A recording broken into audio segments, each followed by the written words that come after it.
Metro রেলের কাজ এগিয়ে চললেও তৈরি হয়নি সংযোগ সড়ক। প্রকল্প শেষ হলেও সেবা বঞ্চিত হওয়ার শঙ্কা। আগ থেকেই মহাপরিকল্পনার তাগিদ।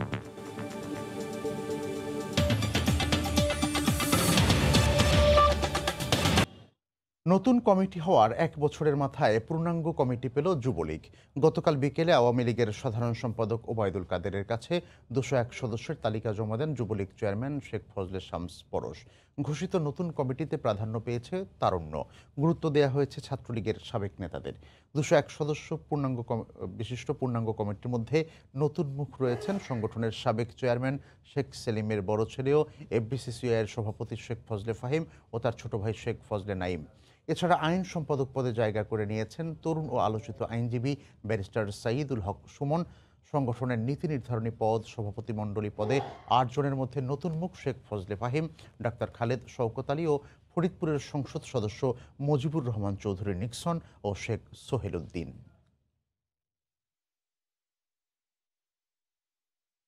আমি মনে করি যে আমাকে বরং এই কমিটিতে রাখার মধ্য দিয়ে আমাকে জননেত্রী শেখ হাসিনা, মাননীয় প্রধানমন্ত্রী শেখ হাসিনা এবং আমাদের যিনি সভাপতি, আমাদের যিনি চেয়ারম্যান ফজলে শামস পরশ, ওনার যে সম্মানের দায়িত্ব বা পাহারার দায়িত্ব আমার কাঁধে দেওয়া হয়েছে। আগামী দিনের নতুন বাংলাদেশ গড়ার প্রত্যয়ে মাননীয় প্রধানমন্ত্রী শেখ হাসিনার অন্যতম শক্তি। আমরা মাননীয় প্রধানমন্ত্রী জননেত্রী শেখ হাসিনার নেতৃত্বে উন্নত বাংলাদেশ প্রত্যয়ের লক্ষ্যে যুব সমাজকে তৈরি করব, যে যুব সমাজ হবে মাদক মুক্ত, ক্যাসিনো মুক্ত, সন্ত্রাস মুক্ত। মিছিলের নামে কেউ জ্বালাও পোড়াও করলে ছাড় দেয়া হবে না বলে জানিয়েছেন আওয়ামী লীগের সাংগঠনিক সম্পাদক SM কামাল হোসেন। গতকাল দুপুরে রাজশাহীর বাগমারা উপজেলা আওয়ামী লীগের ত্রিবার্ষিক সম্মেলনে যোগ দিয়ে তিনি একথা বলেন। এ সময় আইনশৃঙ্খলা বাহিনীর পাশাপাশি সাধারণ মানুষের জানমালের নিরাপত্তা নিশ্চিতে আওয়ামী লীগকেও সজাগ থাকার আহ্বান জানান তিনি। বিএনপি আবারও জ্বালাও পোড়াওয়ের রাজনীতি শুরু করেছে। এর আগে মুঠোফোনের নেতাকর্মীদের নানান দিক নির্দেশনা দেন দলটির সাধারণ সম্পাদক ওবায়দুল কাদের।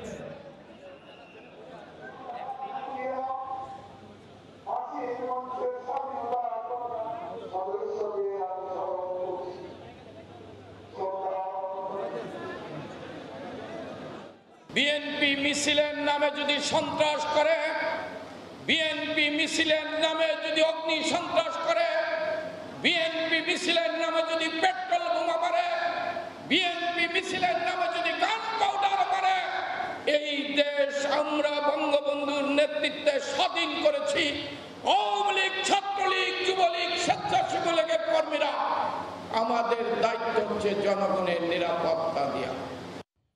জীবন রক্ষাকারী ওষুধ নিয়ে অনিয়ম যেন থামছেই না। রাজধানীর উত্তরায় 7টি ফার্মেসিতে অভিযানে মিলেছে ক্যান্সার, হৃদরোগের মতো জটিল রোগের মেয়াদ উত্তীর্ণ ওষুধ। লাইসেন্স না থাকায় সিলগালা করা হয়েছে একটি ফার্মেসি। বাকি অভিযুক্তদের বিরুদ্ধে আইনি ব্যবস্থা নেওয়া হবে বলে জানিয়েছে ওষুধ প্রশাসন অধিদপ্তর। থরে থরে সাজানো ওষুধ, সাধারণের ধারণার বাইরে কোনটি আসল আর কোনটা নকল। রাজধানীতে মেয়াদ উত্তীর্ণ আর ভেজাল ওষুধ বিক্রির অভিযোগ দীর্ঘদিনের। শনিবার উত্তরার কয়েকটি ফার্মেসিতে অভিযান চালায় ওষুধ প্রশাসন অধিদপ্তর। অভিযান চলার সময়ই প্রেসক্রিপশনের ভুল ওষুধ দেয়ায় ফেরত দিতে আসেন একজন। নিয়ম থাকলেও দোকানটিতে একজনও ফার্মাসিস্ট পাওয়া যায়নি। আমি ওষুধ কিনেছিলাম, ডক্টর সাহেব দেখলেন, দেখে বলছে এটা ভুল ওষুধ, যে চেঞ্জ করে দিয়ে আসেন। আমি কাজ শিখতেছি এখানে, আমি দীর্ঘদিন প্রায় 4-5 মাস ধরে এসএসসি পাস করেছি। আমি হঠাৎ করে অসুস্থ হয়ে যাওয়াতে আজকে নেই। এমন অবস্থা অভিযান চালানো 7টি ফার্মেসির সবকটিতেই। অভিযানে পাওয়া যায় বিপুল পরিমাণ অনুমোদনহীন ও মেয়াদ উত্তীর্ণ ওষুধ। এসবের মধ্যে রয়েছে ক্যান্সার, হৃদরোগের মতো জটিল অসুখ সারানোর ওষুধও। এই ওষুধগুলো বাংলাদেশে বিক্রি নিষিদ্ধ। যেমন আমরা এখানে আইপিএল পেয়েছি, কন্ট্রাসেপটিভ হিসেবে যেটা বোঝায়। আমরা ভলিনি পেয়েছি, যেটা হচ্ছে ব্যথানাশক ঔষধ হিসেবে। লাগেজ যারা আনে বলে যে আপনাদের এগুলো লাগবে, ওই তারা জিজ্ঞেস করতো, তাদেরকে দিয়ে। চিকিৎসকরা বলছেন এমন স্পর্শকাতর রোগের মেয়াদহীন ও অনুমোদনহীন ওষুধ হতে পারে প্রাণনাশের কারণ। যদি আপনার মেয়াদ উত্তীর্ণ হয়, সেক্ষেত্রে কিন্তু মারাত্মক পার্শ্ব প্রতিক্রিয়া, যেমন কিডনি ড্যামেজ থেকে শুরু করে আপনার হার্ট অ্যাটাক এবং অন্ত্রনালীর জটিল সমস্যার সৃষ্টি হয়, রোগী মৃত্যু পর্যন্ত হতে পারে। অভিযানে সিলগালা করা হয় একটি প্রতিষ্ঠান। ওষুধ প্রশাসন অধিদপ্তরের ডিজি বলছেন প্রত্যেকের বিরুদ্ধে কঠোর ব্যবস্থা নেওয়া হবে। বেশ কিছু আনরেজিস্টার্ড মেডিসিন এটা পেয়েছি, ডেট এক্সপায়ারি মেডিসিন আমরা পেয়েছি, এবং কিছু নকল টাইপের ওষুধ এগুলো আমরা পেয়েছি। তো তাদের এগেনস্টে আমরা ড্রাগ আইনে অ্যাকশন নেব। আমরা এক্সপ্লেনেশন কল করব, তারা উত্তর দেবে, উত্তর যদি স্যাটিসফ্যাক্টরি না হয় তাহলে তার এগেনস্টে আমরা ডাক কোর্টে মামলা করবো ইনফ্যাক্ট। মাঝে মধ্যে নয়, নিয়মিত ফার্মেসিগুলোতে অভিযান পরিচালনা করা হবে বলে জানিয়েছে ওষুধ প্রশাসন অধিদপ্তর। নাজমুস সালেহী, সময় সংবাদ, ঢাকা। মেট্রো রেল প্রকল্পের কাজ এগিয়ে চললেও এখনও শুরু হয়নি সংযোগ সড়ক বা সার্ভিস রোড নির্মাণের কাজ।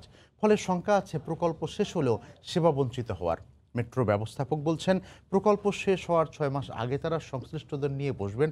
তবে স্টেশন ঘিরে চক্রাকার বাস সার্ভিস চালু করার পরামর্শ দিয়ে যোগাযোগ বিশেষজ্ঞরা আগ থেকে মহাপরিকল্পনার তাগিদ দিয়েছেন। রিপোর্ট আজহার লিমনের।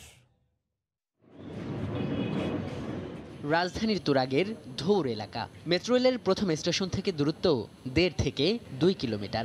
এই এলাকা থেকে শাহবাগ পল্টন হয়ে মতিঝিল পৌঁছাতে সময় লেগে যায় প্রায় 3 ঘন্টা। অথচ একই গন্তব্যে মেট্রো রেলে যেতে সময় লাগবে আধ ঘন্টার মতো। তাই এখানকার মানুষের প্রতীক্ষা, কবে হবে মেট্রো রেল। দিয়াবাড়ি থেকে মেট্রো লাইন শুরু হয় এমন অপেক্ষা আছে আশপাশের ডিওএইচএস, বিমানবন্দর, বাউনিয়া উত্তর আশুলিয়া এলাকার লাখ লাখ নগরবাসীর। বলা হচ্ছে আগামী বছরের ডিসেম্বরেই চালু হচ্ছে মেট্রো রেল, আর সে লক্ষ্যে কাজও এগিয়ে নেওয়া হচ্ছে চলমান প্রকল্পে। কিন্তু যাদের লক্ষ্য করে নেওয়া প্রকল্প, সেসব সুবিধাভোগীদের স্টেশনে যাতায়াতের জন্য যে সড়ক ব্যবস্থাপনার দরকার, তার উন্নতি হয়েছে কতটা? ওই যে দেখেন মেট্রো রেল, তো এখান থেকে দেখা যাচ্ছে খুব কাছে মেট্রো রেলটা, তো ওখানে যে যাব তো যাওয়ার মতো এরকম মানে রাস্তা নাই। দূরত্ব তো 5 মিনিট দূরত্ব, কিন্তু আমাদের ভাঙাচোরা রাস্তার জন্য আমাদের কোনো সংযোগ নেই, যেতে আমাদের প্রায় রিক্সা দিয়ে 40-45 মিনিট লেগে যায়। সরেজমিন ঘুরে দেখা গেছে মেট্রো রেলের প্রথম 3টে স্টেশন রাজুক পরিচালিত উত্তরা 3য় প্রকল্প এলাকায় এখনো বসতি গড়ে ওঠেনি। তাই প্রাথমিক সুবিধাভোগী আশপাশের নগরবাসী। রাজুক সহ বিভিন্ন সংস্থার এসব এলাকা সংযোগ করে সড়ক করার মহাপরিকল্পনাও আছে, কিন্তু বাস্তবে এসব সড়ক বর্ধিত কিংবা সংস্কারের কোনো কাজই শুরু হয়নি। চালু করার যথেষ্ট আগে আমরা অ্যাটলিস্ট 6 মাস আগেই ওনাদের সাথে যোগাযোগ করব এবং আমরা আন্তঃসংস্থা মিটিং করব, মানুষ যাতে স্বাচ্ছন্দ্যে স্টেশনগুলোতে আসতে পারে একটা ব্যবস্থা নিশ্চিত করব। পরিবহন বিশেষজ্ঞরা মনে করেন, আগ থেকে পরিকল্পনা না নিলে আর্থিক ক্ষতিতে পড়তে পারে এই প্রকল্প। স্টেশনগুলি অলরেডি আমাদের কিন্তু আয়োজন ছাড়া হয়ে গেছে। এখন যে সম্ভাবনাগুলি আছে সেটাকেও যদি আমি অবহেলা করি তাহলে কিন্তু একটা অমার্জনীয় একটা কাজ হয়ে যাবে। যে রোড গ্রিডটা উত্তরা 3rd ফেজে দেওয়া আছে, এটাকে যদি ডেভেলপ করে ফেলতে পারি তাহলে অনেক লোকই কিন্তু এয়ারপোর্ট থেকে অফলোডেড হয়ে মেট্রোর তখন কিন্তু যাত্রী হিসাবে তারা নিজেরাও উপকার পেতে পারে। এটা মেট্রো অপারেশনের জন্য কিন্তু অনেক ইতিবাচক হবে। সাথে সাথে ফিডার বাস সার্ভিস যারা যাত্রী কানেক্ট করে এখানে একটা ডোর টু ডোর ফ্যাসিলিটির ব্যবস্থা করবে, টিকিট থাকবে একটা। শহরের ভেতরের মেট্রো স্টেশনগুলোর জন্যও নেই সংযোগ সড়ক বা সার্ভিস রোড। তাই এসব স্টেশনমুখী যানবাহনগুলোর কারণে উল্টো যানজটের সংখ্যা আছে বলেও মনে করেন বিশেষজ্ঞরা। আজহার লিমন, সময় সংবাদ, ঢাকা। মেট্রো রেল প্রকল্পের অগ্রগতির খবর জানাতে এই মুহূর্তে ঢাকা বিশ্ববিদ্যালয় এলাকায় আছেন রিপোর্টার বেলায়েত হোসেন। আমরা সরাসরি তার কাছে যাব। বেলায়েত, খবির, মেট্রো রেলের কাজ বলা যায় যে অনেকটা ভালো গতিতেই কিন্তু চলছে। এখানে যারা শ্রমিক রয়েছেন তাদের নিরলস কর্মযজ্ঞে দিন রাত তারা এক করে কাজ করছেন এই মেট্রো রেল প্রকল্পের কাজ শেষ করার জন্য। আমরা এই মুহূর্তে রয়েছি ঢাকা বিশ্ববিদ্যালয় এলাকায়। ঢাকা বিশ্ববিদ্যালয়ের দোয়েল চত্বর হয়ে টিএসসি হয়ে শাহবাগের দিকে মেট্রো রেলের যেই প্রজেক্টের কাজটুকু চলছে সেখানে আমরা দেখতে পাচ্ছি যে একেবারেই দিনরাত পরিশ্রম করেই কিন্তু কাজ করছে। এই মুহূর্তে আমরা দেখছি যে 537 নম্বর পিলারের ঢালাইয়ের কাজ করছেন শ্রমিকরা। গত রাত থেকে তারা করছেন। তারা মূলত এখানে 2টি শিফটে কাজ করে থাকেন, রাত 8টা থেকে সকাল 8টা পর্যন্ত এবং সকাল 8টা থেকে রাত 8টা পর্যন্ত। তো বলা যায় যে সব মিলিয়ে তারা এখানে প্রায় 30 জনের মতো শ্রমিক তারা এই মুহূর্তে তাদের কর্মযোগ্য আছেন। তবু আমি বিস্তারিত এই বিষয়গুলো নিয়ে কথা বলবো। আমার সঙ্গে রয়েছেন মেট্রো রেল প্রকল্পের একজন প্রকৌশলী নয়ন পাল। আপনার কাছে একটু জানতে চাইবো যে আপনি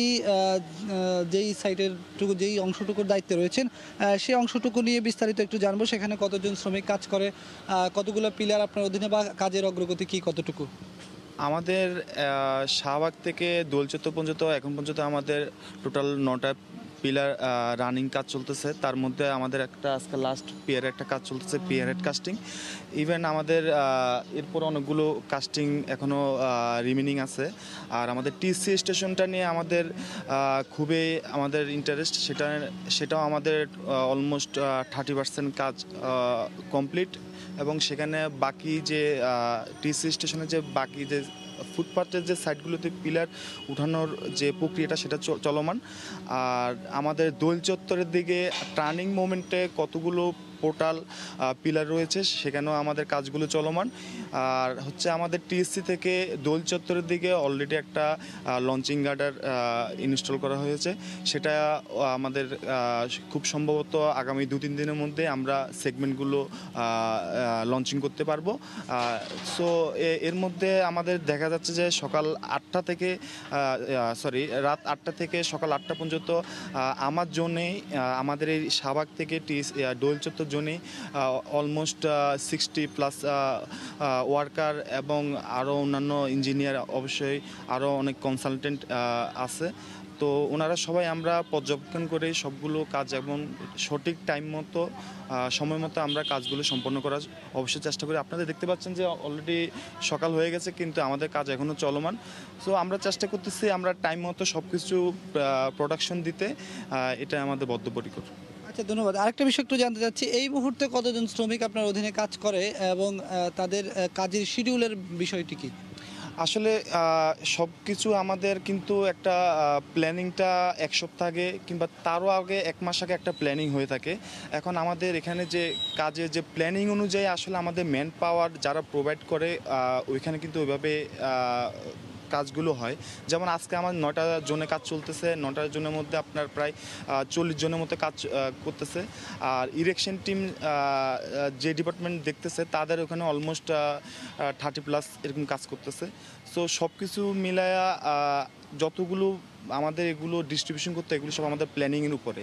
আমাদের দেখা যাচ্ছে যে একটা টার্গেট থাকে এই টাইমের মধ্যে এই কাজটা কমপ্লিট করতে হবে। তো আমরা চেষ্টা করি যে এই টাইমটার মধ্যে আমাদের কাজটা সম্পন্ন করতে।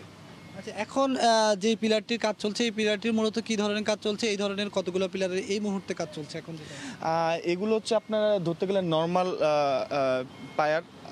এটার একদম লাস্ট ফিনিশিং হচ্ছে আপনার এখন পিয়ারেরটা কাস্টিং হবে, তারপরে এটার পরে আবার কাজ আছে, কিন্তু এরকম আর পিলার টিএসসি পর্যন্ত আর 3টা আছে, এরপর একটা পোর্টাল আছে, তারপরে এরপরে আমাদের স্টেশনের অলরেডি মেইন পিলারগুলো উঠে গেছে এবং ঢাকা ভার্সিটির সাইডের যে ফুটপাথের যে ওয়ালগুলো সিঙ্গেল কলামগুলো এগুলো অলমোস্ট কমপ্লিট, 70% কমপ্লিট। আর বাম পাশে যে আমাদের সোয়ারদ্দে উদ্যান আছে ওইখানে আমাদের ওই সাইডটা আমরা আগামী 20 দিনের মধ্যে আমরা চেষ্টা করবো যে শুরু করতে আর কি। ধন্যবাদ। খবির, শুনছিলেন যে একজন প্রকৌশলী তিনি তার কাজের অগ্রগতি কতটুকু বা কতজন শ্রমিক তার সঙ্গে কাজ করেন সব মিলিয়ে তিনি বিস্তারিত আমাদেরকে জানাচ্ছিলেন এবং তিনি বলছিলেন যে কিভাবে তার কাজ এগিয়ে চলছে। তো সব মিলিয়ে আমরা বলতে পারি যে যেহেতু 2024 সাল পর্যন্ত মেট্রো রেলের প্রকল্পের মেয়াদ ধরা হয়েছে, এর মধ্যে আসলে কাজের অগ্রগতি তো আমরা দেখতেই পাচ্ছি যে যদিও আজকে আমরা যে প্রতিবেদনটি সময় সংবাদে প্রচার হচ্ছে যে সংযোগ সড়কের বিষয়ে এখন পর্যন্ত সেই বিষয়টি এখনও ঝুলে আছে। তো সব মিলিয়ে আমরা প্রত্যাশা করছি হয়তো সব কাজই দ্রুত সম্পন্ন হবে। তো এই ছিল মেট্রো রেল প্রকল্পের কাজের সর্বশেষ অগ্রগতি। আমার কাছ থেকে ঢাকা বিশ্ববিদ্যালয় এলাকা থেকে খবির। বেলায়েত হোসেন জানাচ্ছিলেন মেট্রো রেল প্রকল্পের অগ্রগতির খবর। সুপার সাইক্লোন সিডরের পর উপকূলবাসীর জন্য টেকসই বেড়িবাঁধ নির্মাণ কাজ চললেও নদী ভাঙনের কারণে আতঙ্ক কাটছে না তাদের। নদী শাসন করে টেকসই বেড়িবাঁধ নির্মাণের দাবি জানিয়েছেন জনপ্রতিনিধি ও উপকূলবাসী। সংশ্লিষ্টরা বলছেন নদী শাসনের জন্য প্রকল্প প্রস্তাবনা অনুমোদন হলে ভাঙন রোধে কাজ করা হবে। বাগেরহাট প্রতিনিধি আলী আকবর টুটুলের পাঠানো তথ্য ছবি নিয়ে রিপোর্ট। সুপার সাইক্লোন সিডরের ১৩ বছরেও নির্মাণ কাজ শেষ হয়নি উপকূলীয় জেলা বাগেরহাটের টেকসই বেড়িবাঁধের। বাঁধের ৮০% কাজ শেষ হলেও পরিকল্পিতভাবে বাঁধ নির্মাণ না হওয়ায় আতঙ্কে রয়েছেন স্থানীয়রা। এ অবস্থায় বলেশ্বর নদী শাসন করে বাঁধ নির্মাণের দাবি জানিয়েছেন এলাকাবাসী। নদী শাসনের মাধ্যমে এই বেড়িবাঁধটা যেন হয়। ২০১৬ সালে বিশ্ব ব্যাংকের অর্থায়নে কোস্টাল এমব্যাঙ্কমেন্ট ইমপ্রুভমেন্ট প্রজেক্টের আওতায় ৩০০ কোটি টাকা ব্যয়ে বাগেরহাটের উপকূলীয় উপজেলা শরণখোলা মোরেলগঞ্জে ৬২ কিলোমিটার টেকসই বাঁধ নির্মাণ কাজ শুরু হয়। গত বছর কাজ শেষ হওয়ার কথা থাকলেও মেয়াদ বাড়ানো হয়েছে ২০২১ সালের জুন পর্যন্ত। তবে বাঁধের ২ কিলোমিটার জুড়ে ভাঙন থাকায় টেকসই বাঁধের নির্মাণ কাজ শুরু করতে পারেনি সংশ্লিষ্ট বিভাগ। এ অবস্থায় স্থানীয় জনপ্রতিনিধির দাবি নদী শাসন করে টেকসই বেড়িবাঁধ নির্মাণ করার। যদি নদী শাসন ব্যবস্থা স্টার্ট করে তারপরে বেড়িবাঁধের কাজটি সম্পূর্ণ করা হয় তাহলে আমরা শরণখোলাবাসী উপকৃত হব। তবে বেড়িবাঁধের কাজ আগামী জুনের মধ্যে শেষ করা আশা এই প্রকৌশলীর। ইতিমধ্যে এই পোল্ডারের কাজ ৮০% সমাপ্ত হয়েছে, অবশিষ্ট কাজও আমরা এই জুনের ভিতরে শেষ করতে পারব। এদিকে নদী শাসনের প্রকল্প চূড়ান্ত পর্যায়ে রয়েছে বলে জানান জেলা প্রশাসনের শীর্ষ কর্মকর্তা। পানি সম্পদ মন্ত্রণালয় কাজ করছে, আমরা এই ফিল্ড লেভেল থেকে আমরা প্রস্তাব পাঠিয়েছি এবং এই প্রস্তাব অনুমোদন হয়েছে। ডিপিপি পর্যায়ে এখন চূড়ান্ত পর্যায়ে আছে। ২০০৭ সালের ১৫ নভেম্বরের প্রলয়ঙ্করী ঘূর্ণিঝড় সিডরের জলোচ্ছ্বাসে উপকূলীয় জেলা বাগেরহাটে ৯০৮ জনের মৃত্যু হয়। সময় সংবাদ, বাগেরহাট। পটুয়াখালীতে পায়রা নদীর ভাঙন প্রতিরোধে ব্যবস্থা নেওয়ার দাবি জানিয়েছেন এলাকাবাসী। গতকাল সকালে দুমকি উপজেলার বাহেরচর এলাকায় আয়োজিত মানববন্ধন থেকে এই দাবি জানানো হয়। নদীর পাড়ে প্রায় ১ কিলোমিটার ব্যাপী মানববন্ধনে বিভিন্ন পেশার মানুষ অংশগ্রহণ করেন। এ সময় বক্তারা বলেন, দীর্ঘদিন ধরে পায়রা নদীর ভাঙনে গ্রামের পর গ্রাম বিলীন হয়েছে। এতে সর্বস্ব হারিয়ে পথের ভিখারিও হয়েছেন কেউ কেউ। এখনও প্রতিদিন নতুন করে বিলীন হচ্ছে ঘরবাড়ি ও ফসলি জমি। বিষয়টি সংশ্লিষ্ট কর্তৃপক্ষকে জানানো হলেও কোনো ব্যবস্থা নেওয়া হচ্ছে না বলে অভিযোগ এলাকাবাসীর।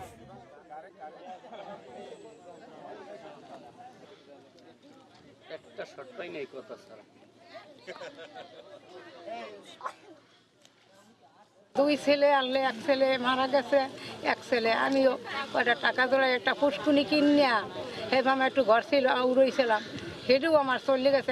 আর কোনো আমার জায়গা নাই। 10টা ঘর এক বাড়িতে ছিল, সব নদীতে চলে গেছে। এখন আমরা কাঠের ভিখারি, আমরা কি করবো, কোথায় জানো? আমি যে জায়গায় আছি আমি তো সেই জায়গাও আমার তো নদীতে যাইতে আছে, আমি পথের ভিখারি। সরকারের দৃষ্টি আকর্ষণ করছি এই নদীটা যেন স্থায়ী সমাধান হয়। তিস্তা মহাপরিকল্পনা বাস্তবায়ন সহ ৬ দফা দাবিতে নদী পাড়ের ৫ জেলার ৫ লাখ মানুষের গণস্বাক্ষর সংগ্রহ করবে নদী বাঁচাও সংগ্রাম পরিষদ। গতকাল দুপুরে রংপুর প্রেস ক্লাব ভবনে বর্ধিত সভা শেষে এই কর্মসূচির ঘোষণা দেন সংগঠনটির নেতারা। সভায় কৃত্রিম জলাধার তৈরির মাধ্যমে পানি সংরক্ষণ ও সেচ সম্প্রসারণ করার পরিকল্পনা গ্রহণ করা হয়। পাশাপাশি সরকার তিস্তা নদী নিয়ে যে মহাপরিকল্পনা গ্রহণ করেছে, নদী পাড়ের মানুষের জন্য তা কল্যাণকর বলে উল্লেখ করা হয়। এ সময় নদী পাড়ের ৫ জেলার ৫ লাখ মানুষের গণস্বাক্ষর নিয়ে গণমানুষের এই দাবির বিষয়টি জোরালোভাবে তুলে ধরা হবে।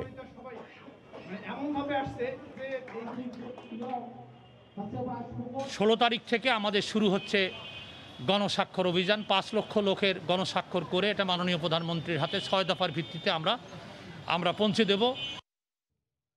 ভোরের সময় আরও থাকছে। এখনই ফেসবুক, গুগল, ইউটিউব থেকে ভ্যাট পাচ্ছে না বাংলাদেশ। সিঙ্গাপুর বাংলাদেশ দ্বিপক্ষীয় বিনিয়োগ চুক্তি প্রধান বাধা মানতে নারাজ মন্ত্রী।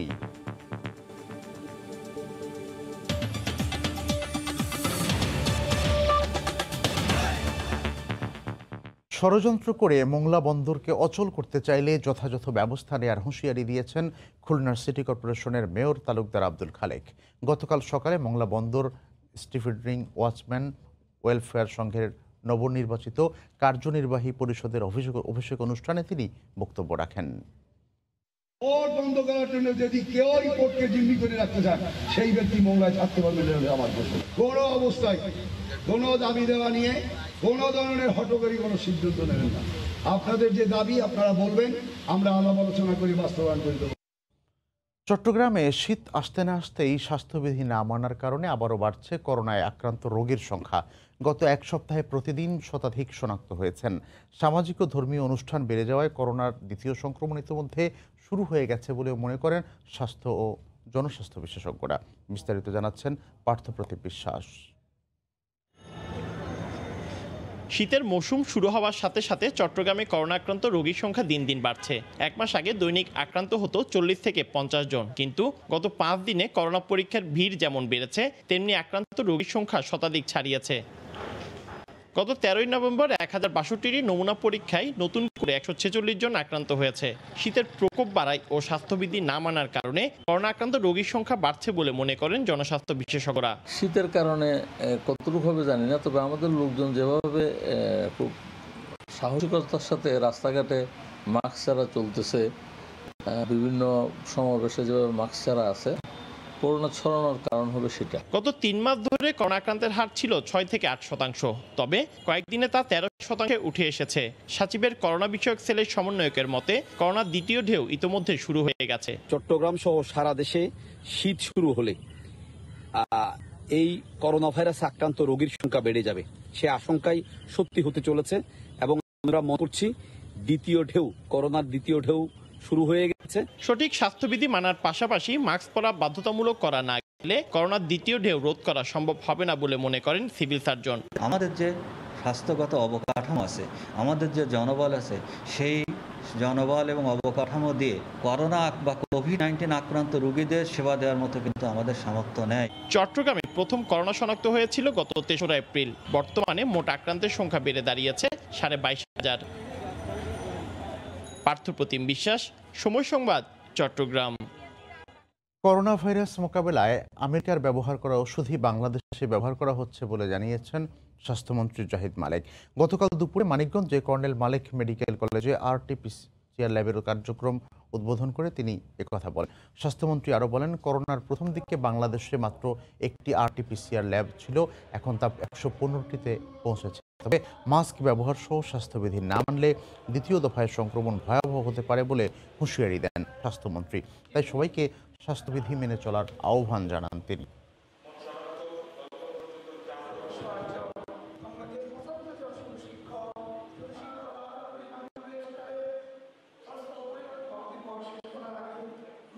সারা দেশে পালন করা হলো বিশ্ব ডায়াবেটিস দিবস। এ উপলক্ষে আয়োজন করেছে বিভিন্ন সামাজিক সংগঠন। ডায়াবেটিস সেবায় পার্থক্য আনতে পারেন নার্সরাই, এই স্লোগানকে সামনে রেখে ঝিনাইদহে পালিত হয় দিবসটি। ডায়াবেটিস হাসপাতালের আয়োজনে গতকাল সকালে হাসপাতাল চত্বর থেকে একটি র্যালি বের করা হয়। সেটি শহরের বিভিন্ন সড়ক ঘুরে একই স্থানে শেষ হয়। পরে আলোচনা সভায় হাসপাতালের চিকিৎসক, নার্স সহ নানা শ্রেণী পেশার মানুষও অংশ নেন। দিবসটি মুন্সিগঞ্জেও র্যালি, আলোচনা সভা, বিনামূল্যে স্বাস্থ্য সেবা এবং শারীরিক কসরত সহ সচেতনতামূলক নানা কর্মসূচি গ্রহণ করা হয়। সেখানে আলোচনা সভায় বক্তারা ডায়াবেটিস নিয়ন্ত্রণে স্বাস্থ্যবিধি মেনে শরীর চর্চার পাশাপাশি ব্যক্তি জীবনে শৃঙ্খলার উপরও গুরুত্ব আরোপ করেন।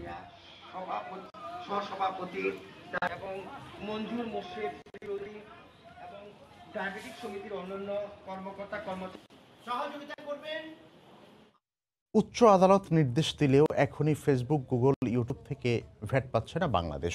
এক্ষেত্রে সিঙ্গাপুর ও বাংলাদেশের মধ্যে দ্বিপক্ষীয় বিনিয়োগ চুক্তিকেই বাধা হিসেবে দেখছেন আইন বিশেষজ্ঞরা।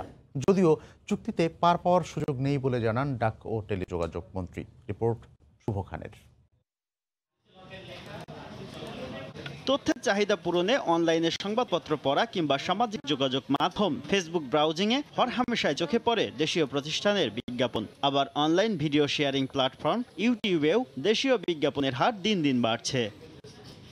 বেসিসের তথ্য মতে ফেসবুক, গুগল, ইউটিউবে বিজ্ঞাপন বাবদ বছরে প্রায় 2000 কোটি টাকা যাচ্ছে, অথচ উল্লেখযোগ্য রাজস্ব পাচ্ছে না সরকার। এ অবস্থায় ফেসবুক, গুগল থেকে ভ্যাট আদায়ে এনবিআরকে নির্দেশ দিয়েছেন হাইকোর্ট। আইনজীবীরা বলছেন, সিঙ্গাপুর ও বাংলাদেশের মধ্যে দ্বিপক্ষীয় বিনিয়োগ চুক্তি রয়েছে। এই চুক্তির আওতায় ফেসবুক, গুগল সিঙ্গাপুরে অফিস চালু করে বাংলাদেশে সেবা দিচ্ছে। সেক্ষেত্রে সিঙ্গাপুরে কর পরিশোধ করলে বাংলাদেশকে শুল্ক দিতে হবে না।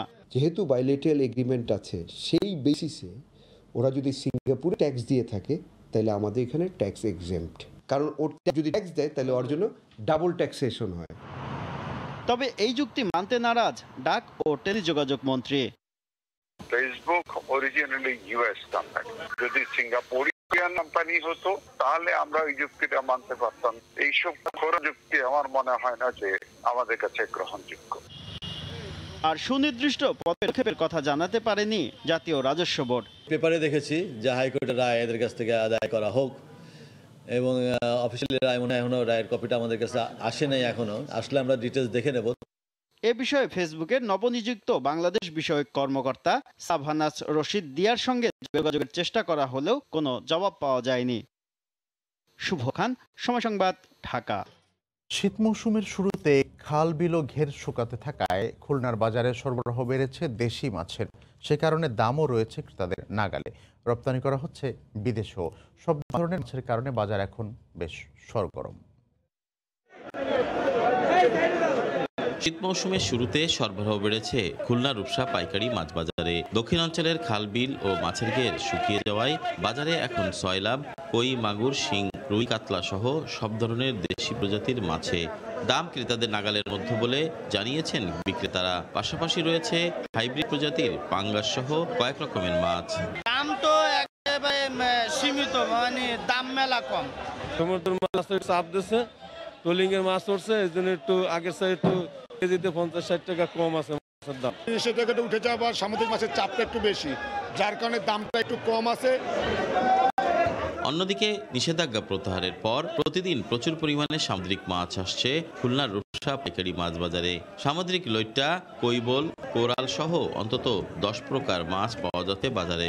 লাল পোয়া আছে, সাদা পোয়া আছে, কাটা আছে, লইট্টা আছে, ইলিশ মাছ, ভোলা মাছ, বহুত চালি, চাকা, সব মাছ দিছে। তবে দেশীয় চাহিদা মেটানোর পর খুলনার বাজার থেকে রূপচাঁদা ও পাবদা মাছ পার্শ্ববর্তী দেশ ভারতে রপ্তানি হচ্ছে বলে জানান ব্যবসায়ীরা। আমরা এই মাছগুলো এখান থেকে ক্রয় করে পার্শ্ববর্তী দেশ ভারতে এক্সপোর্ট করতেছি। আমাদের দেশে রেমিটেন্স বাড়তেছে। কত পরিমাণ রূপচাঁদা আমাদের থেকে বাংলাদেশ থেকে ইন্ডিয়া যাচ্ছে, আর পাবদাটা আমরা প্রত্যেক দিন 14 টন 15 টন করে পাঠাচ্ছি। মাছ ব্যবসায়ী সূত্রে জানা যায়, সারা বছর যে পরিমাণ মাছ রূপসা পাইকারি মাছ বাজারে বিক্রি হয়ে থাকে, সরবরাহ বেড়ে যাওয়ায় শীতে তার চেয়ে কয়েক গুণ মাছ বেশি বিক্রি হয়। তরিকুল ইসলাম, সময় সংবাদ, খুলনা। মুন্সিগঞ্জে পদ্মায় জেলেদের জালে গত কয়েকদিন ধরে ধরা পড়েছে 10 থেকে 15 কেজি ওজনের পাঙ্গাস মাছ। পদ্মাপাড়ের আড়তগুলোতে এখন পাঙ্গাসের ছড়াছড়ি। এই মুহূর্তে টঙ্গীবাড়ি উপজেলার দিঘিপাড়াতে আছেন নাসির উদ্দিন উজ্জ্বল। বিস্তারিত জানতে আমরা সরাসরি তার কাছে যাচ্ছি। উজ্জ্বল, প্রচুর মাছ উঠেছে এখানে, ইলিশ সহ দেশীয় নানা রকম মাছ। আপনারা জানেন যে এখন নদীতে প্রচুর পাঙ্গাস ধরা পড়ছে। সেই পাঙ্গাস ছাড়াও কিন্তু নদীতে এই স্থানীয় যে খাল বিল, সেখান থেকে স্থানীয় নানা রকম মাছ নিয়ে জেলেরা বাজারে এখানে হাটটাকে বিক্রি হচ্ছে। আপনারা দেখছেন যে ইলিশ নিয়ে এসছেন, জেলে ইলিশ নিয়ে বাজারে ঢুকছেন। এরপর আমরা দেখছি যে এই অন্যান্য মাছ এই যে আমরা দেখছি যে এই আইল মাছ নিয়ে এসছেন। তারপরে দেখছি স্থানীয় যে পুঁটি, শোল, বিভিন্ন ধরনের মাছ কিন্তু আমরা পুরো বাজার জুড়ে দেখছি। আমরা যে বাজারটিতে আছি, এটি হচ্ছে টঙ্গীবাড়ি উপজেলার একেবারে দুর্গম পদ্মার পাড়ে। এই পদ্মার পাড়ে যে বাজার, এখানে পদ্মার যে নানা রকম মাছ ছাড়াও কিন্তু আশপাশে যে খাল বিল, যেগুলো বর্ষার পানি চলে গেছে, বর্ষার পানি আবেদন করে এই মাছ পাচ্ছে। জেলেরা বলছে প্রচুর মাছ এখানে পাওয়া যাচ্ছে, এবং এই কয়েকদিন ধরে কিন্তু এই পদ্মায় যে ইলিশের পাশাপাশি বড় বড় পাঙ্গাস মাছ ধরা পড়ছে, আইন মাছ ধরা পড়ছে। তারা বলছেন যে এই যে পাঙ্গাস তারা ধরছেন, এগুলো অনেক বড় বড় পাঙ্গাস তারা এখানে পাচ্ছেন, এবং এই পাঙ্গাসগুলো রাতে, সকালে, দুপুরে বিভিন্ন বেলায় উঠে, এবং এগুলো কিন্তু মানে পদ্মার পাঙ্গাস হওয়ার কারণে এইখানকার এই পাঙ্গাসের কদর অনেক বেশি। আমরা দেখছি সকাল থেকে অনেক যে ক্রেতা বিক্রেতা তারা কিন্তু হাটটাকে বিক্রি করেছেন। আলো ফোটার আগে থেকে এখানে যে মাছ নিয়ে আসছেন জেলেরা, এবং নানা স্থান থেকে, রাজধানী ঢাকা সহ বিভিন্ন স্থান থেকে কিন্তু পাইকার আসছেন, এবং এখানে এসে কেনাবেচা ছাড়াও অনেক ক্রেতারা কিন্তু এখানে এসছেন মাছ কিনবার জন্য। এবং এই সেই আরো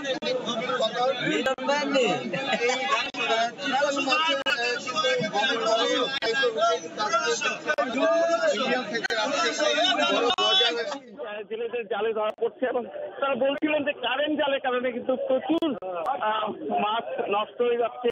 আগে এসব নদীতে আরো অনেক ভালো ভালো মাছ পাওয়া যেত এবং এইখানে আমরা দেখছি যে এই ছোট ছোট শিং মাছ এইখানকার ছোট ছোট শিং মাছ নিয়ে এসছে।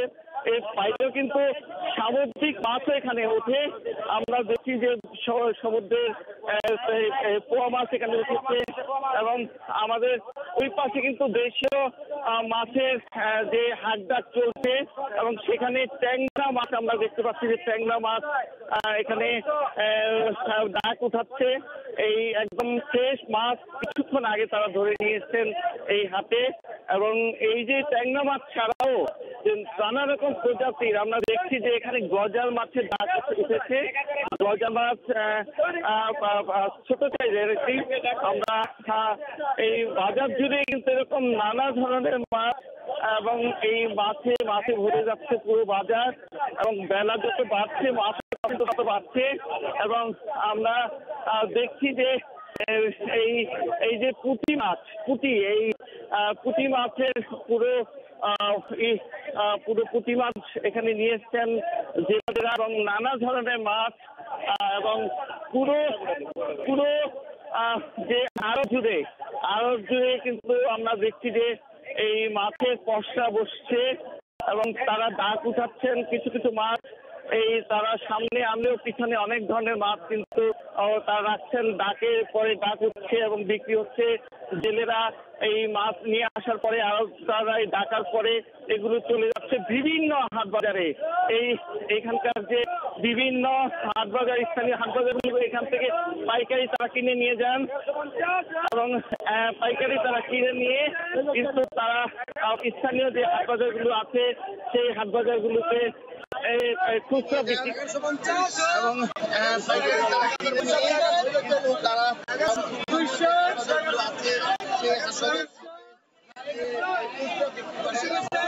ঢাকা সহ বিভিন্ন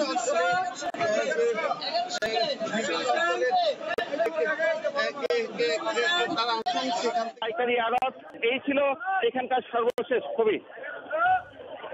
মুন্সিগঞ্জের টঙ্গিবাড়ি থেকে নাসির উদ্দিন উজ্জ্বল জানাচ্ছিলেন মাছ বাজারের খবর। বগুড়ার হাট বাজারে উঠতে শুরু করেছে আগাম জাতের আমন ধান। মৌসুমের শুরুতেই ধানের দাম ভালো পাওয়ায় খুশি কৃষকরা। মোটা চিকন প্রকারভেদে প্রতিমন ধান বিক্রি হচ্ছে 1000 থেকে 1150 টাকা পর্যন্ত। বাজারে ধানের এমন দাম নিয়ে সরকার নির্ধারিত মূল্যে চাল দেয়া নিয়ে শঙ্কিত মিল মালিকরা। মাজেদুর রহমানের রিপোর্টে ছবি তুলেছেন রবিউল ইসলাম। সকাল থেকে ধান চাষিদের আনাগোনায় জমজমাট বগুড়ার দুপচাচিয়া ধাপের হাট। নতুন ধানের সরবরাহ বেড়ে বিক্রি হচ্ছে কৃষকের কাঙ্ক্ষিত দামেই। মৌসুমের শুরুতে ধানের ভালো দাম পেয়ে খুশি কৃষকেরা। ধাপের হাটের দাম খুব সুন্দর। আমি 1150 টাকা ধান বেচে খুব খুশি। ধানের ফলন কম, দাম যা আছে তাতে আমরা মোটামুটি সন্তুষ্ট। মিল চাতাল মালিকরা বলছেন বর্তমান বাজার মূল্যে ধান কিনে সরকার নির্ধারিত মূল্যে চাল দিতে তারা লোকসানে পড়বেন। তাই চালের মূল্য পুনর্নির্ধারণের দাবি তাদের। সরকার যে মূল্য নির্ধারণ করেছে 37 টাকা কেজি চাল, এই মূল্যে ধানের সাথে মনে হচ্ছে না সামঞ্জস্যপূর্ণ হবে। ধান কিনলাম আমরা 1150 টাকা মন, এই হিসাবে ধান আমাদের চাল পড়ে 44 টাকা কেজির উপরে, আর সরকার আমাদের রেট দিচ্ছে হলো 37 টাকা কেজি। তো বর্তমানে আমরা 37 টাকা কেজি চাল দিতে পারবো না, আমাদের প্রচুর লস হবে। সরকার ধানের মূল্য নির্ধারণ করায় কৃষকেরা ধানের ন্যায্য মূল্য পাচ্ছে জানিয়ে আমন মৌসুমে চাল সংগ্রহের লক্ষ্যমাত্রা অর্জিত হবে বলে আশা জেলা খাদ্য কর্মকর্তার। বর্তমান সরকার একটি বড় লক্ষ্যমাত্রা নির্ধারণ করেছে যাতে কৃষক তার ধান বিক্রি একটা প্ল্যাটফর্ম পায়। এই দিক থেকে আমরা মনে করি যে আমরা প্রায় সারা দেশে 10 লাখ মেট্রিকেরও বেশি ধান চাল সংগ্রহ হয়েছে। এখানে প্রতি হাটবারে 4 থেকে 5000 মন ধান বেচা কেনা হয়। মাজেদুর রহমান, সময় সংবাদ, বগুড়া। ভোর থেকেই জমজমাট আশুলিয়ার বাইপাইল এলাকায় পাইকারি কাঁচামালের আড়ত। স্থানীয় চাষিসহ সারা দেশ থেকে সবজি আসে এই পাইকারি বাজারে। সাভার থেকে মোজাফর হোসেন জয়ের তথ্য, ছবি নিয়ে রিপোর্ট। নিত্যদিন দিনের আলো বাড়ার সাথে সাথে বিকিকিনিতে কোলাহল মুখর হয়ে ওঠে বাইপালের হাজী সদর আলী পাইকারি কাঁচামালের আড়ত। সারা দেশ থেকেই সবজি আসে এই বাজারে। এখান থেকে সবজি চলে যায় রাজধানীর আব্দুল্লাহপুর, উত্তরা, গাজীপুর, টাঙ্গাইলের বাজারগুলোতে। যখন বেশি আমদানি হয় তখন একটু বাজারটা কমতে থাকে, যখন আমদানি কম থাকে তখন একটু বাজার চড়া থাকে। এখন স্থানীয় মাল আছে, এখন আমদানি হয়ে গেছে, বেচাকেনা ভরপুর। তবে বাজারে অন্যান্য সবজির দাম তুলনামূলক কম থাকলেও স্থানীয় খুচরা ও পাইকারি ব্যবসায়ীরা আড়তদারদের বিরুদ্ধে 10 থেকে 12 টাকা অতিরিক্ত মূল্যে আলু ক্রয় করতে হচ্ছে বলে অভিযোগ করেন। স্টোরে আলু নেই, অনেক আলু কমে গেছে গা, এখন আলু যে পরিমাণ থাকার কথা সে পরিমাণ নেই, এর লেগে দামটা বৃদ্ধি। ওইখানে দাম বেশি, আমাদের এখানে সরকারের 30 টাকা 35 টাকা আলু, এই জন্য কিনে নিলাম 240 টাকা কেজি আলু কিনে নিলাম, নিয়ে বেশি আর 40 টাকা। প্রতিদিনই দাম মনে করেন যে দাম কমবে, সরকার যে বলে দাম কমে না। আলু ও কাঁচা মরিচের অতিরিক্ত দামের ব্যাপারে ভোগীদের দায়ী করেন আড়তদাররা। দাম হলো 400 টাকা পাল্লা, আর এলো মশলা বগুড়া মরিচ রেলো 350 টাকা পাল্লা। বাজার যেভাবে ওঠানামা করে আমাদের সেই হিসাবে বিক্রি করতে হয়। এই ব্যাপারে সরকারি কোনো মনিটরিং না থাকায় বাজার কমিটি এই বিষয়ে কোনো সদুত্তর দিতে পারেনি। মালের আমদানি খুব বেশি, যার দরুন বাজার কম। বছর 6 আগে প্রায় 500 আড়তদার এই মোকামে কাঁচামালের আড়ত গড়ে তোলেন। প্রতিদিন বাজারটিতে 10 থেকে 12 লাখ টাকার সবজি বিক্রি হয়। সময় সংবাদ, সাভার। চাঁদপুরের পাল বাজারে বসেছে জেলার সবচেয়ে বড় পাইকারি সবজির বাজার। সেখানে আছেন সহকর্মী ফারুক আহমেদ। আমরা সরাসরি তার কাছে যাব বিস্তারিত জানতে। ফারুক। খবির, আমি এই মুহূর্তে আছি চাঁদপুরের সবচেয়ে বড় পাইকারি সবজির বাজার পাল বাজারে। পাল বাজারে আসলে ভোর থেকে বেলা 11টা পর্যন্ত এখানে বেশ জমজমাট থাকে। রাজধানী ঢাকার কারণ বাজার, কুমিল্লা, নিমসার, চট্টগ্রামের মিরসরাই থেকে এবং বিশেষ করে চাঁদপুরে যে চরাঞ্চল আছে সেখান থেকে এখানে প্রচুর শীতকালীন শাকসবজি আমদানি হয়ে থাকে, যেগুলো দেশের স্থানীয় বাজারে চাহিদা মিটিয়ে দেশের বিভিন্ন স্থানে চলে যায়। আমাদের ব্যবসায়ী নেতা, পালবাজার এই যে কাঁচামাল ব্যবসায়ী যে সমিতির সাধারণ সম্পাদক ফারুক মৃধা, আমি তার সাথে কথা বলবো। আমাকে যদি একটু জানান, আসলে আপনারা মূলত এখানে কোন ধরনের পণ্য সামগ্রীগুলো বিক্রি করছেন এবং এখনকার বাজার দরটা কেমন? দিন দিন বাজার কমতেছে, আর মালের দাম মানে আগে একটু বেশি ছিল, উদ্যোগতি ছিল, করোনার কারণে মাল আমদানি আসতে পারে না। এখন দিন দিন মাল আমদানি হতেছে, এখন দিন দিন প্রতিদিন বাজার কমতেছে। না, গত সপ্তাহে ছিল মরিচ 100 টাকা কেজি, এইসব আজকে ব্যস্ত মরিচ 90 টাকা 100 টাকা কেজি, সব জিনিসের দাম এভাবে কমতে আছে। হ্যাঁ, ফারুক মৃধা যেমনটি আমাকে জানিয়েছেন যে আসলে এখানকার যে বাজার দরটি সেটি সরবরাহ বাড়তে থাকায় এখন চাহিদা বাড়ছে, একদিকে সরবরাহ বাড়ছে আরেকদিকে বাজার চাহিদা বাড়ছে, ফলে কিন্তু বাজার দর নিম্নমুখী হলেও কিন্তু টাটকা শাকসবজি কিন্তু ব্যবসায়ীরা পাচ্ছেন। বিশেষ করে এখানকার চরাঞ্চলের উৎপাদিত লাল শাক, করলা, ধনেপাতা, এগুলো সারা বাংলাদেশের চাহিদা মিটিয়েও এগুলো কিন্তু দেশের বাইরে বিশেষ করে প্রতিবেশী দেশ ভারতে রপ্তানি হচ্ছে বলে আমাকে ব্যবসায়ী নেতা জানিয়েছেন। এখানে একটি বিষয় আমি লক্ষণীয় যে সেটি গত সপ্তাহে যে কাঁচামালের যে দরটা ছিল, বিশেষ করে কাঁচামরিচ, টমেটো, তারপর লাল শাক, অন্যান্য যেই সবজিগুলো আছে বিশেষ করে কলমি শাক, এই জাতীয় শাকগুলোর এখন অর্ধেক দাম নেমে এসেছে। বিশেষ করে কাঁচা মরিচ নিয়ে একটা অস্বস্তিকর অবস্থা ছিল ভোক্তারা, সেটি আসলে নিম্নমুখী হতে ভোক্তাদের কাছে এখন এর চাহিদাও বেড়েছে। আর বাজারে আমি দেখলাম যে এখানে আসলে যেগুলো সরবরাহ হচ্ছে সেগুলো বেশিরভাগ টাটকা, বিশেষ করে চরাঞ্চল থেকে যেই শাকসবজিগুলো এখানকে নিয়ে, যে আপনারা দেখতে পাচ্ছেন যে এখানে যে পালং শাক দেখা যাচ্ছে, আসলে এটি চরে উৎপাদিত, চরের কৃষকরা এটি উৎপাদন করে থাকে। তারপর পুঁই শাক আছে এখানে, পুঁই শাক আমি যদি একটু আমার ক্যামেরা পার্সনকে বলি আপনি একটু যদি পুঁই শাকগুলো দেখান, আমার পাশে কিন্তু পুঁই শাক আছে এখানে। হ্যাঁ, পুঁই শাক। তারপর এখানে মূলার শাক আছে, দেখতে পাচ্ছি এই মূলার শাকগুলো কিন্তু স্থানীয় কৃষকদের উৎপাদিত, এগুলো একবারে বিষমুক্ত। কৃষকরা আমাকে জানিয়েছেন যে তারা আসলে বিষমুক্ত ভাবে এগুলো স্থানীয়ভাবে উৎপাদন করছেন। আমরা যদি আরেকটু দেখাতে চাই যে এখানে এই যে বরবটি আছে, কালো বেগুন আছে, সিম আছে। সিমের আসলে ব্যাপক চাঁদপুরে চাহিদা আছে, সেই ক্ষেত্রে সিমের সঙ্গে কিন্তু আমরা যদি কচুরলতি বলি, কচুরলতি সেগুলো এখানে বাজারে প্রচুর সরবরাহ আছে। ব্যবসায়ীরা আসলে তাদের এখন যে যারা ক্রেতা, এরা মূলত বিভিন্ন বাজারে বিক্রেতা, এখানে খুচরা বিক্রেতা কম, এরা এখানে যারা আসেন সবাই পাইকার, এবং এখানে প্রায় 500-র উপর ব্যবসায়ী আছেন যারা এই বাজারটিতে সারা জেলার চাহিদাগুলো মিটিয়ে দেশান্য জায়গায় তারা সরবরাহ করে থাকেন। সবচেয়ে লক্ষণীয় বিষয় হলো যে কাউরান বাজার থেকে যে শাকসবজিগুলো আসে আসলে সেগুলো মূলত দেশের পশ্চিম এবং উত্তরাঞ্চলে উৎপাদিত। আর কুমিল্লা নিমসার থেকে যেই শাকসবজিগুলো আসে সেখানে স্থানীয় কৃষকদের উৎপাদিত। একই সঙ্গে চট্টগ্রামে মিশরে থেকে এখানে কিন্তু প্রচুর শাকসবজি আসে। এখানে একটা জিনিস আমরা দেখলাম যে এখানে মূলারও চাহিদা আছে। এখানে যে মূলাগুলো আসলে এগুলো কিন্তু স্থানীয় বাজার উৎপাদিত। আমি একজন ব্যবসায়ীর সাথে কথা বলবো, আপনি আমাকে একটু বলবেন যে আপনারা এই পণ্যগুলো এখন বাজার দরটা কেমন? বাজার তো আগের চেয়ে অনেক কমছে। কেন? এটা কেন? মালের আমদানি আছে।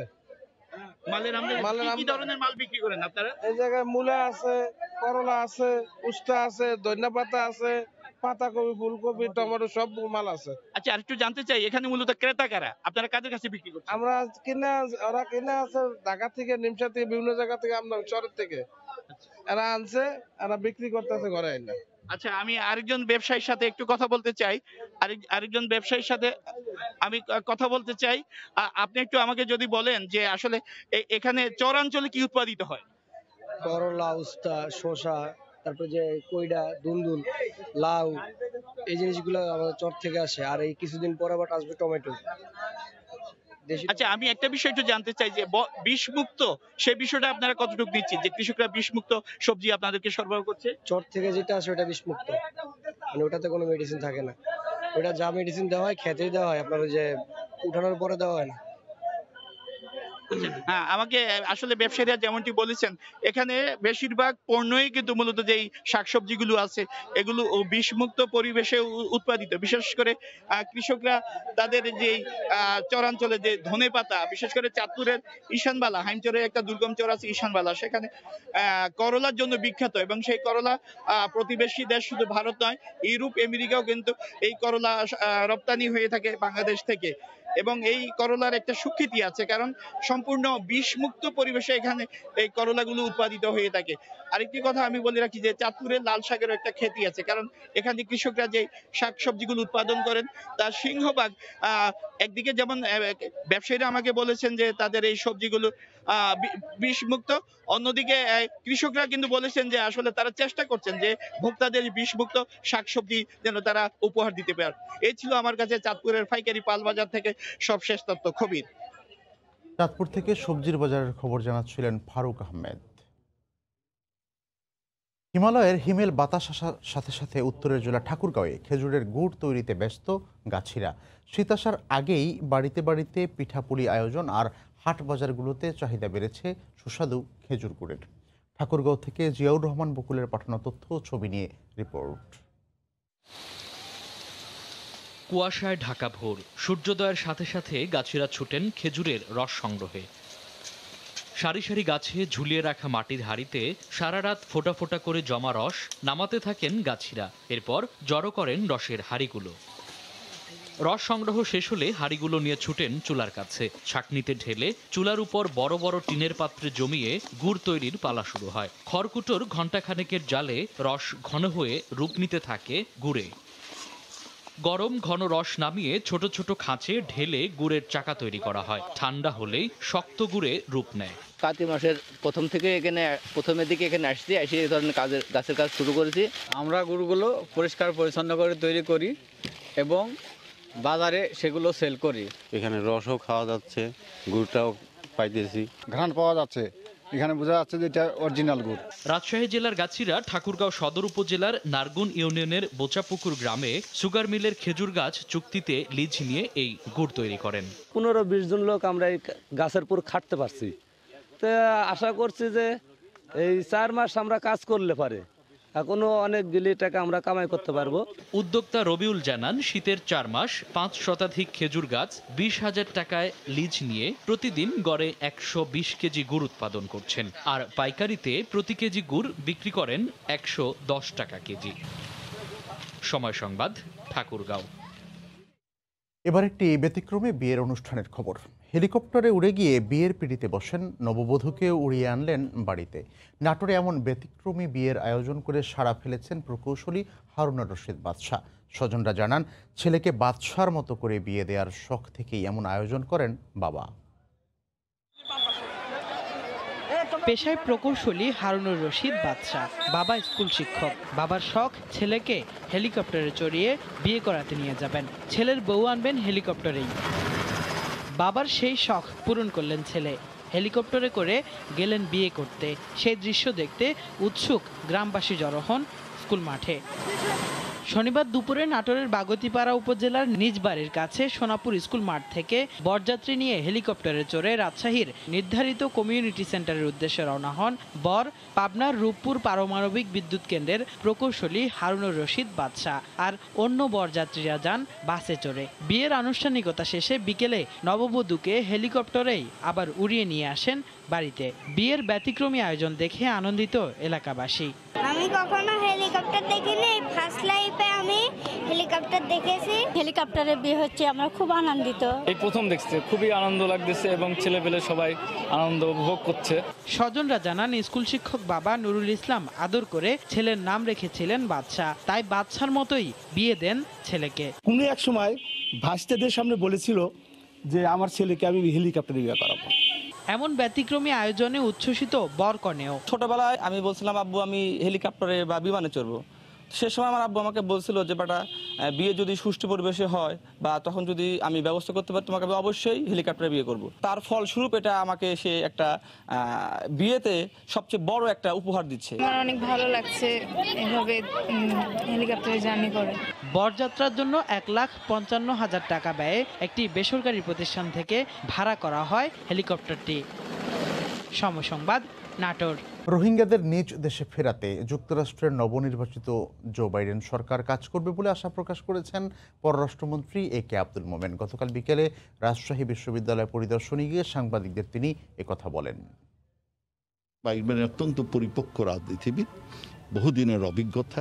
যেহেতু এই সরকার আপনার হিউম্যান রাইটস এর উপরে যথেষ্ট সোচ্চার, আমাদের প্রতিবেশী মায়ানমারে হিউম্যান রাইটস ভায়োলেশন হচ্ছে। আমরা আশা করব এই নতুন সরকারে এই ব্যাপারে তারা আরও সোচ্চার হবেন, আমাদের সহায়তা করবেন। মায়ানমারের প্রয়োজনেও ওদের নিয়ে যাবে। আর ইলেকশনে এখন আবার অংশ আসছেন শক্তিশালী হয়ে। এখন তো তিনার যথেষ্ট সময় আছে তাদের দেশের লোকগুলোকে ফেরত নিয়ে যে বদনামটা হয়েছে সেই বদনামটা গোছানোর জন্যে। ইতালিতে দিনে দিনে সংক্রমণ বাড়তে থাকায় প্রতিদিনই নতুন নতুন এলাকা রেড জোনের আওতাভুক্ত হচ্ছে। বিশ্ব স্বাস্থ্য সংস্থার নির্বাহী সদস্য বলেছেন, পুরো ইতালি লকডাউন দেয়া হবে কিনা 2 সপ্তাহের মধ্যে সিদ্ধান্ত নেওয়া হবে। রোম থেকে রিপোর্ট জুমানা মাহমুদের। হঠাৎ উত্তপ্ত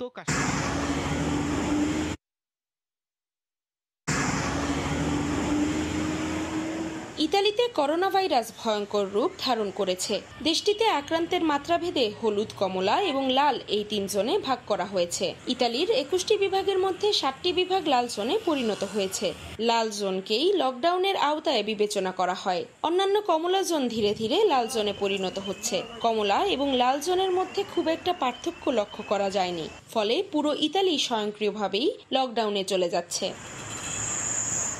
এদিকে বিশ্ব স্বাস্থ্য সংস্থার নির্বাহী সদস্য ও ইতালি স্বাস্থ্যমন্ত্রীর উপদেষ্টা ওয়াল্টার রিচার্ডি বলেছেন, পুরো দেশে লকডাউন দেয়া হবে কিনা তা 2 সপ্তাহের মধ্যে সিদ্ধান্ত নেওয়া হবে। বার, রেস্টুরেন্ট সন্ধ্যার পর বন্ধ করে দেয়া হলেও লোকজনের চলাচলে স্বাস্থ্যবিধি মেনে চলার লক্ষণ দেখা যাচ্ছে না, ফলে আক্রান্তের সংখ্যা বাড়ছে প্রতিদিনই। এই অবস্থায় ইতালি প্রবাসী বাংলাদেশিরা নতুন করে হতাশ হয়ে পড়েছেন। ইটালিতে যেভাবে দিন দিন করোনা সংক্রমণ বাড়ছে, এতে করে ইটালি লকডাউনের দিকে চলে যাচ্ছে। ইটালি লকডাউনের দিকে চলে গেলে আমাদের ব্যবসা বাণিজ্য অনেক ক্ষতিগ্রস্ত হবে। ব্যবসা প্রতিষ্ঠান বন্ধ হয়ে আসছে, আমাদের অনেকের কাজকর্ম নেই। আগামীতে কিভাবে চলবো আমরা নিজেও জানি না। রাত 10টা থেকে ভোর 5টা পর্যন্ত ইতালিতে কারফিউ থাকায় বিভিন্ন শহরে দিনের বেলায় নানা ধরনের পার্টি অনুষ্ঠিত হচ্ছে। ইতালিতে এই পর্যন্ত মোট 11,44,552 জন আক্রান্ত হয়েছেন। পুরো ইতালিতে বিপুল সংখ্যক প্রবাসী বাংলাদেশি করোনা আক্রান্ত হয়েছেন। ইতালির রোম থেকে জুমানা মাহমুদ, সময় সংবাদ। কাতারে বসবাসরত প্রবাসী বাংলাদেশি নারী উদ্যোক্তাদের আয়োজনে অনুষ্ঠিত হয়ে গেল নারী সমাচার, পিঠা উৎসব ও মিলন মেলা। প্রবাসের মাটিতে বাংলাদেশের ঐতিহ্যবাহী খাবার নিয়ে কাজ করেন মিলন মেলায় উপস্থিত অধিকাংশ নারী। কাতার প্রতিনিধি আনোয়ার হোসেন মামুনের তথ্য ও ছবি নিয়ে রিপোর্ট। কাতারের আল ওয়াকরা ফ্যামিলি বিচে স্থানীয় সময় শনিবার বিকেল অনুষ্ঠিত হয় প্রবাসী বাংলাদেশি নারী উদ্যোক্তাদের আয়োজনে নারী সমাচার, পিঠা উৎসব ও নারীদের মিলন মেলা। এরকম আয়োজনের মাধ্যমে একে অন্যের সাথে পরিচিত হয়ে ব্যবসায়িক কাজে লাগাতে চান প্রবাসী এ নারী উদ্যোক্তারা। অনুষ্ঠানে আসতে পেরে তারা অনেক আনন্দিত বলে জানান। আজকের এই পিঠা উৎসবে আমরা যারা উদ্যোক্তা, আমাদের জন্য খুবই একটি ফলপ্রসূ দিন ছিল। আমরা সবাইকে পরিচয় করতে পেরেছি। এখানে 60টা ফ্যামিলির কাছে আমাদের খাওয়াটা আমরা রিপ্রেজেন্ট করেছি, যেটা একটা বড় প্ল্যাটফর্ম। আমরা যারাই প্রবাসে থাকি সবাই মনে হয় দেশে থেকে অনেক দূরে থাকি এবং ফ্যামিলিকে খুব মিস করি। তো এখানে আমাদের একটা গ্রুপের মাধ্যমে পরিচয় এবং আমাদের এখানে মূলত যে ফ্যামিলি মিস করাটা সেটা আমরা মিস করি না। কাতারে বসবাসরত বাংলাদেশি নারীদের নিয়ে আনন্দ উৎসব করার মাধ্যমে পরিচিত হয়ে তা ব্যবসার কাজে লাগাতে চান বলে উৎসবের আয়োজক এ নারী উদ্যোক্তা জানান। মহিলা উদ্যোক্তা আছে যারা বাসা থেকে খাবারের খুবই হাইজেনিকভাবে ব্যবসা করছে। তো আমার এই পিঠা উৎসবের মাধ্যমে আমার মনে হয় যে সবাই পরিচিত হচ্ছে। কাতারে ব্যবসা বাণিজ্য ও সরকারি বেসরকারি উঁচু পদে থাকা প্রবাসীদের প্রায় 10,000-এর বেশি পরিবার বসবাস করেন। বসবাসরত নারীদের অনেকে উদ্যোক্তা হিসেবে কাজ শুরু করেছেন বিভিন্ন সেক্টরে। সময় সংবাদ, কাতার। বাংলাদেশ থেকে হাজার হাজার মাইল দূরে আয়ারল্যান্ড। বহু বাংলাদেশির বসবাস রয়েছে সেখানে। বিদেশে থাকলেও দেশের সংস্কৃতির ধারা লালন পালনে বেশ এগিয়ে এখানকার বাংলাদেশিরা। সেখানকার দেশীয় আমেজের ভালোবাসার গল্পগুলো জানাচ্ছেন সৈয়দ জুয়েল। মাইলের ব্যবধান যেমন মায়ের আঁচলের ঘ্রাণকে দূরে সরিয়ে রাখতে পারে না, তেমনি দেশের মাটির সেতু গন্ধটাও ভুলে থাকতে পারেন না প্রবাসীরা। জীবনের অথবা সময়ের প্রয়োজনে প্রবাসী দেহটা পড়ে থাকলেও মনের নীল প্রজাপতির ডানায় সবসময় ভর করে জন্মভূমিতে উড়ে যাওয়ার বাসনা। দেশ থেকে হাজার হাজার মাইল দূরে থাকলেও দেশের সংস্কৃতি ও মাটির গন্ধ বুকের মাঝেই লালন করেন প্রবাসীরা। শহীদ মিনার, স্মৃতিসৌধ, রিকশা শোপিস থেকে শুরু করে মাটির হাড়ি পর্যন্ত রাখেন ঘরগুলোতে। আবার কেউ কেউ মাটির চুলো বানিয়ে দেশীয় স্বাদের রান্নার স্বাদ খুঁজতেও ব্যস্ত থাকেন। কেউ আবার দেশ থেকে 12 মাসি আমের চারা নিয়ে এসে 20 থেকে 40 ডিগ্রি তাপমাত্রায় বড় করছেন গাছ। যদিও শীতপ্রধান এদেশে আমের ফলন সম্ভব নয়, তারপরও আশায় থাকেন হয়তো একদিন ফল আসবে। পুঁই, মরিচ, জাম থেকে শুরু করে হলুদ গাছ রোপণ করে দেশীয় ঘ্রাণের চেষ্টারও কমতি নেই। কোনো জিনিস যত্ন করলে যে ফল পাওয়া যায়, আমার হলুদ গাছ তারই প্রমাণ। বিদেশে দেশি আমের। কিছু কিছু প্রকৃতিপ্রেমী আবার বাঁশ গাছ রোপণ করে ঝড়ের দিনে বাঁশঝাড়ের দোল খাওয়া দেখে ফিরে যান হারিয়ে যাওয়া শৈশবে। সৈয়দ জুয়েল, সময় সংবাদ। ক্রিকেটের খবর। বেক্সিমকো ঢাকা আর মিনস্টার গ্রুপ রাজশাহীর মধ্যকার ম্যাচ দিয়ে 24 নভেম্বর শুরু হবে বঙ্গবন্ধু টি-20 কাপ। চলবে 18 ডিসেম্বর পর্যন্ত। দুপুরে বৈঠক শেষে বিষয়টি নিশ্চিত করেন বিসিবি পরিচালক জালাল ইউনুস। দলগুলো বায়োসিকিউর বাবলে থেকে 20 নভেম্বর থেকে অনুশীলন করতে পারবে, তবে এর আগে কেউ প্র্যাকটিস শুরু করতে চাইলে সেটা নিজ দায়িত্বে করতে হবে বলেও তিনি জানান। এদিকে কোভিড-19-এর জন্য বঙ্গবন্ধু টি-20 কাপ দর্শক শূন্য মাঠে অনুষ্ঠিত হবে। করোনাকালে বিপিএল এর পরিবর্তে আয়োজিত বঙ্গবন্ধু টি-20 কাপ 24 নভেম্বর উঠছে পর্দা। 5 দলের মোটে 1 দল বাদ যাবে গ্রুপ পর্ব থেকে। করোনার কথা চিন্তা করে শুধু হোম অফ ক্রিকেটে হবে 25 ম্যাচের সবগুলোই। ফাইনালে থাকছে রিজার্ভদের রানের জন্য উইকেট করা হবে ফ্ল্যাট। বঙ্গবন্ধু টি-20 টুর্নামেন্টটা শুরু হচ্ছে 24 নভেম্বর এবং শেষ হচ্ছে 18 ডিসেম্বর। 18 ডিসেম্বর ফাইনাল ধরা হয়েছে এবং 19 ডিসেম্বর আমরা রিজার্ভ ডে রেখেছি। কোয়ালিফায়ারও থাকছে, এলিমেন্টারও সেইভাবে থাকছে যেভাবে বিপিএলে করা হয়েছিল। আমরা চেষ্টা করব যাতে উইকেটগুলোকে প্রপারলি ইউজ করা যায় এবং উইকেটে ওইরূপ মেনটেন করেই যাতে উইকেট থেকে যাতে আমরা কোনো রকম কোনো অ্যাডভার্স এফেক্ট না পাই। 20 তারিখ থেকে বায়োবাবলে ঢুকবে দলগুলো, তবে তার আগে হবে কোভিড পরীক্ষা। টুর্নামেন্ট চলাকালে ক্রিকেটারদের স্বাস্থ্য সুরক্ষায় দেয়া হবে সর্বোচ্চ গুরুত্ব। 20 তারিখ থেকে তারা হোটেল উঠবে এবং আশা করি সেখান থেকে আমাদের বায়োসিকিউর বাবলের মধ্যে তারা ঢুকে যাবে। কয়েকজন অলরেডি কোভিডে তারা আক্রান্ত হয়েছেন। টুর্নামেন্টের সময় কোনো প্লেয়ার যাতে আক্রান্ত না হয় সেই জন্য বায়োসিকিউর বাবলের অবস্থা থেকে যাতে তারা প্র্যাকটিস করে। তবে থাকছে না কোনো দর্শক প্রবেশের সুযোগ, আর প্রাইজ মানি নিয়ে সিদ্ধান্ত আসবে 2-1 দিনের মধ্যেই। দর্শক জানি এটা ইমোশনের ব্যাপার, অনেকদিন পর ফুটবল খেলা শুরু হয়েছে, হয়তো সেখানে দর্শক এসছে, কিন্তু আমাদের দর্শকদের কথা চিন্তা করে এবং সবার সেফটির কথা চিন্তা করে আমরা দর্শক অ্যালাউ করবো না, সেই যে আমাদের প্ল্যান আছে এবং যে আমার দর্শক শূন্যই মাঠ থাকবে। এই টুর্নামেন্টের আগে ঢাকায় ফিরছেন টাইগারদের কোচিং স্টাফরা, তবে কোনো দলের হয়ে দায়িত্ব পালন করছেন না তারা। মাহবুব লিমন, সময় সংবাদ, ঢাকা। নেপালের বিপক্ষে জয়ের পর অনুশীলনে ফুরফুরে ফুটবলাররা, তবে মাঠে আসেনি প্রথম ম্যাচের একাদশে খেলা অধিকাংশ ফুটবলার। হোটেলে জিম করে কাটিয়েছেন সাদউদ্দিন জামাল ভুঁইয়ারা। হেড কোচ জেমিডের অধীনে এদিন অনুশীলন করেন 18 জন ফুটবলার।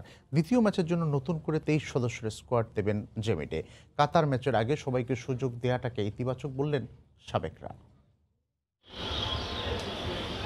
ছুটির দিনের বিকেলেও প্রাণোচ্ছল বাংলাদেশ জাতীয় দল। শুক্রবার ম্যাচ জয়ের আনন্দ তখনও চোখে মুখে লেগে আছে। দীর্ঘদিন পর এমন একটা জয় ভুলিয়ে দিয়েছে গ্লানি, মাথা থেকে নামিয়ে দিয়েছে রাজ্যের চিন্তা। প্রথম ম্যাচ জয়ে এদিন দলীয় অনুশীলনে আসেননি নেপালের বিপক্ষে ম্যাচ খেলা বেশিরভাগ ফুটবলার। হোটেলে জিম করেই সময় কাটিয়েছেন সাদউদ্দিন জামাল ভুঁইয়ারা। হেড কোচ জেমিডের অধীনে মাঠে আসেন 18 ফুটবলার, তবে ব্যতিক্রম প্রথম ম্যাচে বদলি হিসেবে খেলা ইয়াসিন খান ও বিপ্লব আহমেদ। নিজ তাগিদে ম্যাচের পরদিনও অনুশীলনে এসেছিলেন তারা। ট্রেনিং সেশনের শুরুতে গা গরম করেন ফুটবলাররা। প্রথম ম্যাচ জয়ে অনুশীলনে নির্ভর পাপ্পু, মামুনুলরা কিছুক্ষণ পাসিং ড্রিবলিং করেই নিজেদের ঝালাই করে নিলেন। এরপর দল বেঁধে সহকারী কোচ স্টুয়ার্ট ওয়াটকিসের নির্দেশনা মোতাবেক চলল মিনিট বেশিক রানিং। ফিটনেসের ঘাটতি কাটিয়ে উঠতে প্রাণান্তকর চেষ্টা লাল সবুজের প্রতিনিধিদের। এদিন অনুশীলনে ফিরেছেন দলের বারপোস্টের নিচে থাকা পরীক্ষিত সেনানী আশরাফুল ইসলাম রানা। করোনা পরীক্ষার জন্য প্রথম ম্যাচে খেলতে পারেননি তিনি, তবে কোমরের ইনজুরির কারণে ক্যাম্প ছেড়েছেন গোলরক্ষক Shahidul Islam. Goalkeeper coach less ক্লেভিলের অধীনে নানা কৌশল রপ্ত করলেন। দ্বিতীয় ম্যাচে হেড কোচ জেমিডে নতুন করে 23 সদস্যের স্কোয়াড দিবেন।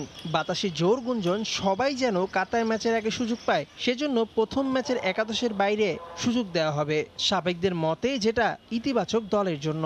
নতুন প্লেয়ার খেলবে, তারা কিন্তু তাদেরকে প্রমাণ করার একটা সুযোগও থাকবে, প্লাস তারা কিন্তু সবাই ফ্রেশ লেগ, তো সেখানে কিন্তু তাদের খেলার একটা তারা যে 100% দিতে পারবে সেটা কিন্তু বলাই যেত। কোচ সেই দিক থেকে হয়তো বিবেচনা করে দেখেছে যে নতুন একটা দল খেললে হয়তো সেই দলটা তার পুরোটা 100% দেওয়ার একটা সুযোগ থাকবে। সেইখানে হয়তো প্রথম 11-এর অনেক প্লেয়ারকে সেরে বিশ্রাম দিলে হয়তো নতুন প্লেয়াররা তাকে ভালো একটা রেজাল্ট এনে দিতে পারে।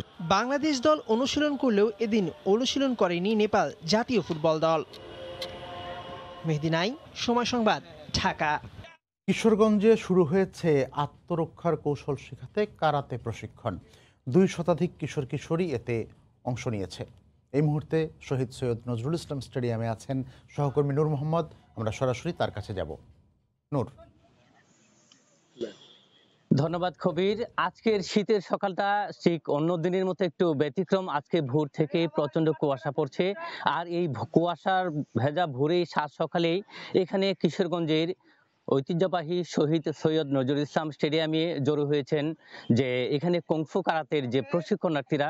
কিশোরগঞ্জের যে একটি এই মাঠে এখানে ভোর থেকেই কুংফু কারাতে অংশ নিচ্ছেন যে প্রশিক্ষণার্থীরা, তারা জেলার বিভিন্ন এলাকা থেকে এসেছেন। এখানে আপনাকে একটা বিষয় বলে রাখি যে আজকালকে বিভিন্ন সারা দেশের মতো কিশোরগঞ্জ ইফটিজিং, ধর্ষণ, নারী নির্যাতন সহ মাদক সেবীদের উৎপাত বেড়েছে, বখাটেদের উৎপাত বেড়েছে। আর তাদের